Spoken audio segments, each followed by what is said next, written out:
Tā, ko mēs varam pateikt par buthumīnām? Tad tiek uzskatīts, ka šī zīme priekš Merkūra ir pati sliktākā.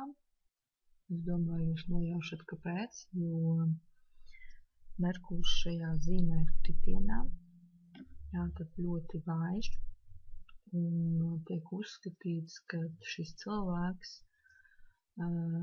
var darboties tādā parasti, teiksim, baigi augstos mērķus nevar izvirzīt, kad viņš var tā kā pildīt pašu vienkāršāku darbu, jā.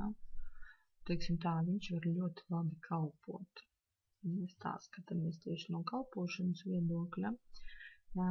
Šis cilvēks ir tas, kas spēj apmierināt savas priekšniecības vajadzības, ja tā varētu teikt. Jā. Un šiem cilvēkiem tā kā dzīves laikā ir pārdzīvojumi par to, kad viņi varbūt dzīves laikā nav ieguvuši kaut kādu labāku izglītību, jā, kā viņiem gribētos. Jo, kā jau ikvienam cilvēkam gribas kaut kādu atzinību, jā, tad šie cilvēki parasti mēdz, viņiem pietrūkst šīs atzinības sajūtas no citiem.